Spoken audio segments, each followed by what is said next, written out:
So, thank you very much. It is a privilege for me to deliver a lecture today here. Dear friends, dear colleagues, ladies and gentlemen, I will say a few words on institutional dynamics of the EU after Maastricht. I'll try to put it in the light of separation of powers doctrine. Now, I start with a reminder on Jonathan Swift's famous work, Gulliver's Travels, published in 1726. There is an inspiring and ironic part of the text that the writer called Modest Proposals, offering a series of solutions to many burning questions of Lilliputania. Reading that particular book chapter, one can see how much the imagination of classical literature can serve us as a reminder of how new political and legal entities, with their attitude towards classical institutions and traditional vocabulary of constitutional engineering, almost regularly create, change, and dissolve taboo topics from the seemingly consolidated glossary of the already known legal and political world, as well as of the emerging one. Hasn't something similar happened with the emergence and development of political and legal institutions in Europe after the Second World War? Especially as it concerns those institutions that fall within the framework of Europe's ambitious and far-reaching constitutional project of building peace, economic prosperity, and the rule of law. Now, marking the 30th anniversary of the Maastricht Treaty is a favorable opportunity to recapitulate that event, which on one side impressed with a series of innovations, but on the other side also produced doubts, disbelief, unknowns that emerged in the process of its implementation, which the European public faced after its entering into force in 1993. Now, it is enough to briefly remind that in the period of 30 years since the signing and entering into force of the Maastricht Treaty, the union created by it has grown in size, scope, and capacities. Today's EU is quite a respectable actor on the global stage. It is the world's largest trading bloc. It's the center of issuance of the second strongest currency in the world. Now, a key step towards this extraordinary development, however, was made during 1991, when representatives of only 12 member states gathered in Maastricht to finalize a new alliance treaty. I'm coming from the Republic of Croatia, the last, then 28, not anymore, country to accede the EU. Croatia became EU's member state in 2013, meaning that this year we mark the 10th anniversary of the accession. Now, from 1st January to 30 June 2020, Croatia took over the presidency of the Council of the EU for the first time, of course. As noted then by the Prime Minister Plenković in a foreword of the official program, the Croatian presidency came at a time of great changes for the EU, at the beginning of a new institutional and legislative cycle following the new composition of European institutions. And that new, comprehensive framework, let me add, in many aspects started exactly with the Maastricht Treaty. Now, Maastricht, according to some, was a key moment in European integration because it represented the crown of economic integration, creation of single currency. However, researching the processes on a broad scale and within the longer time cycles, one can notice how the changes that have shaped the EU over the last 30 years have also stimulated major shifts on constitutional and institutional level. Now, there is one simple fact. The European Union cannot be understood without a closer knowledge of its institutions. However, researchers differ on the question of what exactly are institutions, how do they function, why are they important? Now, the simplest definition of an EU institution refers to it as the decision-making body. Such determination, of course, is also connected with the concept of EU institutional policy as a sphere where formal but also informal rules, norms, procedures, practices shape that decision-making. Now, in order to clarify the question of institutional reforms and institutional dynamics of the EU after Maastricht, I will try to reflect upon the issue of separation of powers in the EU. So this segment is interesting for at least two reasons, I would say. First of all, it is so because the issue and significance of the separation of powers, nolens volens, has been an inseparable part of the theory and practice of democratic constitutionalism since the 18th century. This means that even Maastricht, which enabled the upgrading of new constitutional architecture for the Union, could not simply ignore the principle of responsible exercise of the political power and will of EU institutions. Namely, it is so because main goal of these principles ever since Montesquieu is nothing but the realization, preservation, and strengthening of the lawful government, in other words, government of law. Meaning, in the same time, it is not the maintenance and defense of mere gubernaculum, as the will and caprice of the power holder. Therefore, separation of power doctrines, which plays a key role in the creation of any political government within the nation state, I guess we can say that, yes? Yeah. Mutatis mutandis seeks its place across national borders as well. There is a difference, however, between the classical division of powers, of course, and the substitution advocated by the Court of Justice of the European Union in the established structure and dynamics of the EU institution developed after Maastricht. By constitutionalizing the institutional structure of the EU, Maastricht Treaty certainly shed new light on the question of existence, adaptations, design, new understanding and contact of separation of powers as an old principle of constitutionalism, now in new circumstances. And indeed, in a historical sense, the Maastricht Treaty represented one of the most important evolutionary additions to the European integration treaties. It contained provisions for the creation of economic and monetary union, including single currency. It tried to increase the democratic legitimacy by strengthening the European Parliament. We heard about that already. I won't repeat that. It further developed existing policies. It also added some new ones. Now, the idea that could have been sensed maybe above all these measures testified in fact that to the creation of a far-reaching economic and political union, maybe that could one day become the United States of Europe. So, although the idea was initiated on a wave of great optimism about the EU, one must not forget the context of real political circumstances that then still existed in Europe. Namely, the European continent was still divided into rival political and legal systems. That is why it is no wonder that the treaty itself was not a completely coherent or symmetrical agreement. It was obvious that of all amending treaties, exactly this one was created in a most difficult setting. And that is why it has often rightly been pointed out that the Treaty on European Union was the last treaty of the Cold War. So, what is the importance of institutions? Inside any attempt to understand the phenomenon of European integration and EU itself lies the vital need for a thorough knowledge of the institutions in their respective contexts. Institutions are, of course, important for different reasons. First of all, they enable the architecture of every political system, including the EU. The obligation, responsibility of achieving efficient, democratic, and transparent political system always rests on these institutions. Now, according to some, Philip Nell, for example, the analysis of EU institutions actually represents the analysis of a moving object. Central parts of what is today the very core of the institutional system did not even exist at the beginning of the European project.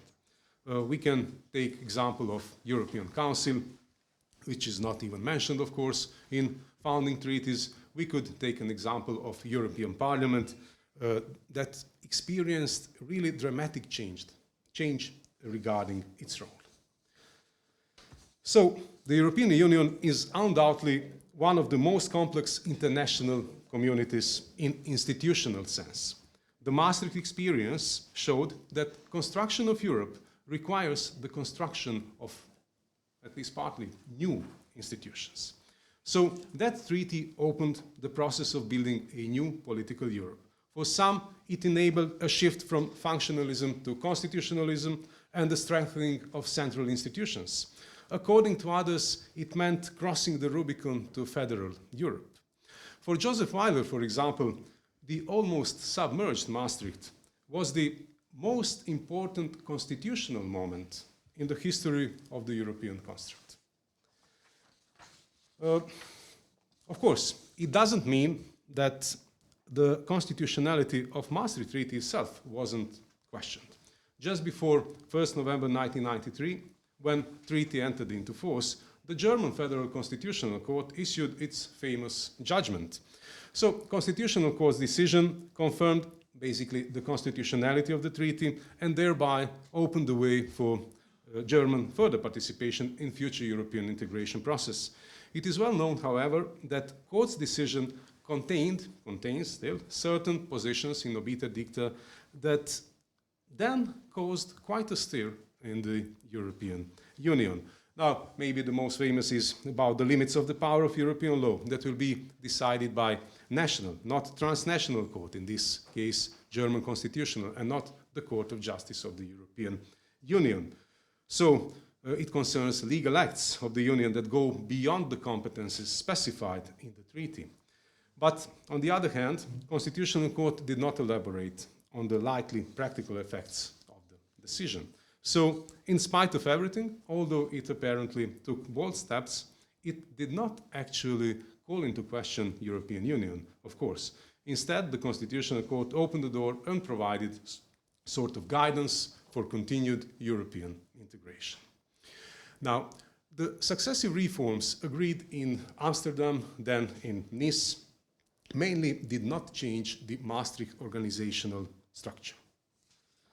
Finally, the Lisbon Treaty was adopted, and it retaining the most important aspects of the ill-fated constitutional treaty.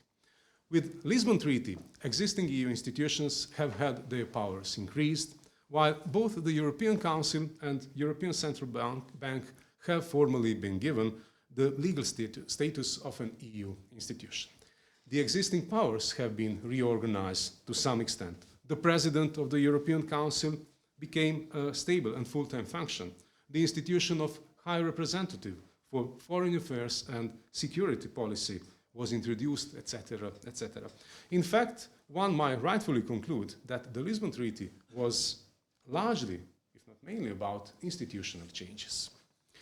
Now, as it regards separation of powers in the constitutional arrangement of the European Union, one could ask the following question.